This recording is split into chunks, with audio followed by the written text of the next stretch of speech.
Hello, I'm Jayne Cravens, and I'm applying to be in the roster for P3 Digital Media Officer positions in United Nations field missions. The most innovative thing I've been able to introduce in my previous work to date has been online volunteering, virtual volunteering. I had to get UNV and UNDP staff to embrace what was first hosted at NetAid and then went to its own URL at onlinevolunteering.org, not just as something to talk about and promote, but to actually use themselves. But in relation to digital and social media campaigns, I'm not sure I've introduced anything especially innovative.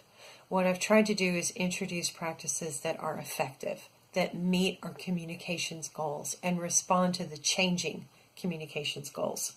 So for instance, at the UN mission in Ukraine, my role was to get the UN communications staff to embrace social media, not like sending out a press release or putting up a new web page. I needed to convince them that this was engagement and talk to them about what engagement really looks like. I had to convince them that this was about engaging with others, about watching and listening and sometimes responding. I had to talk to them about emotional responses to messages. How do you want someone to feel because of this message that you're sending out? What emotion do you not want them to feel? I talked to my Ukrainian coworkers about things like hashtags and trending topics and live tweeting and various other specific techniques, but I also talked to them about what engagement really looks like, how they needed to follow others online, how they would choose who to follow, who to read, what they needed to do regarding misinformation. And misinformation on social media is a huge issue in Ukraine. It's a huge issue here in the United States. And I tried to help staff respond to that and know how to respond to that in the future. I helped staff with these issues with traditional presentations and slideshows, but I tried to include lots of examples of what I was talking about, not just introducing a concept, but showing what it looks like in practice. It was hard because staff was often looking for a very specific formula. Do A, do B, and you get C. And this was a very different way of thinking for them.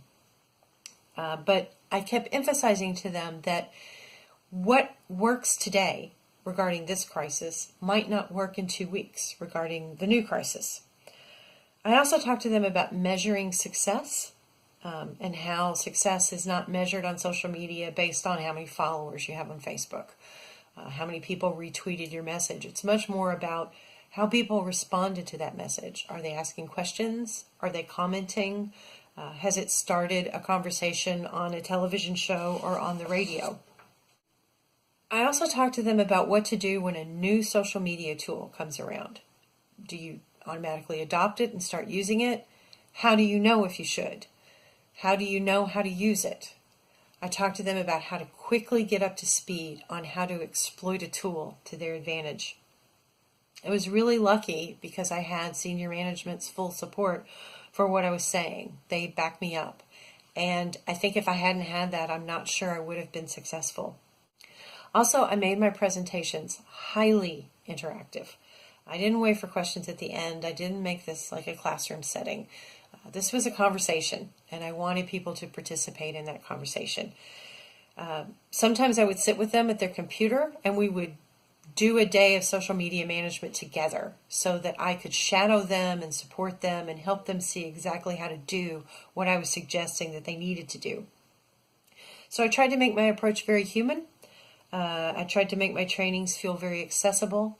They were about communication. They weren't about technology.